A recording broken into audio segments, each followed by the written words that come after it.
Have you ever wondered what a printed store receipt, a ticking clock, and a simple clay brick have in common with a 5,000-year-old desert?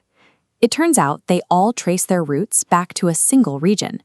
Today, this area is located within the Republic of Iraq, but thousands of years ago, it was known as Mesopotamia.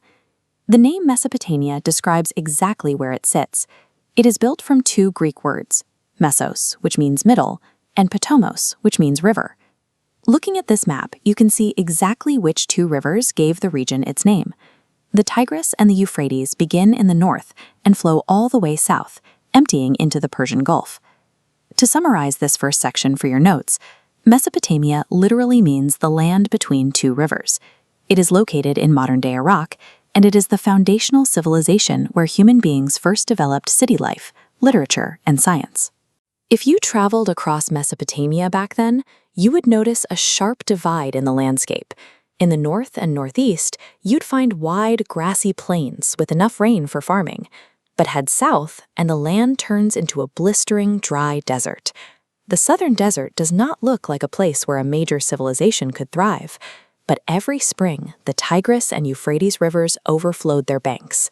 As the floodwaters washed over the dry sand and pulled back, they left behind a thick layer of fine, wet mud called silt. That silt was incredibly rich in nutrients, turning the barren desert into prime farming land. Suddenly, people grew more wheat and barley than needed to survive. With a massive food surplus year-round, the human population exploded.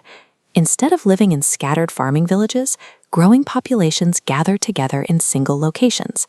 They built homes around large religious temples, creating the very first cities, like Uruk and Ur. Take a look at the sheer size of these tiered brick structures. These temples functioned as the beating heart of the city. They acted as gigantic centralized storehouses, where the city's wealth, crops, and goods were gathered and then distributed to the population. The southern desert lacked heavy building materials like wood, stone, and metal. To get those items, the cities had to trade their surplus grain and cloth. Carrying heavy goods on carts was slow and difficult, so they used the Euphrates River as a giant highway to transport cargo by boat. Here is the second key takeaway for your notes.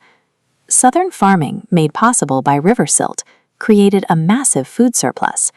That surplus, combined with river transport, directly fueled the rise of the first huge temple-centered cities. As these cities grew, they ran into a serious problem. Hundreds of people were trading thousands of sacks of grain and fish every single day. The merchants and temple priests quickly realized that human memory alone could no longer keep track of who bought what or who owed whom. They needed a physical record. They looked to materials right at their feet, clay and reeds. By cutting a reed to a sharp point, a scribe could press shapes directly into small, wet clay tablets before letting them dry. This tablet is an early accounting record. They were highly organized, using strict vertical columns to list goods. Looking closely at these markings, every symbol is made of tiny wedge shapes. We call this writing cuneiform, meaning wedge-shaped. Over hundreds of years, these wedges evolved from simple pictures of goods into a complex system that represented spoken sounds. Originally, the script was used to write the Sumerian language, but around 2400 BCE, the Akkadian language gradually took over the region, and the people adapted the script to write that language down instead. For our third summary point, remember that writing began as a purely practical tool. The written word was born out of absolute necessity to track urban trade and wealth. Only later did people expand this script to record laws, dictionaries, and grand stories. Let's bring this all the way back to the ticking clock we mentioned at the very beginning of our lesson. Because early cities needed to measure fields, calculate interest on loans, and track the changing seasons for planting, they developed an advanced system of mathematics. They chose to base their entire number system on the number 60.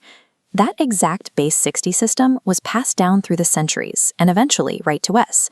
It is the direct reason why we have a 60-second minute, a 60-minute hour, and a 360-degree circle today.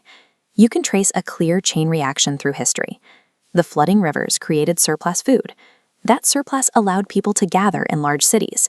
The scale of city trade required written records, and managing all that urban wealth led to recorded science and mathematics. The struggle to survive in the harsh geography of Mesopotamia forced humans to get organized. To solve the problems of living together in the thousands, they invented the systems that still organize our world right now. To make sure you have the most important concepts down, pause the video here. See if you can answer these 3 questions aloud.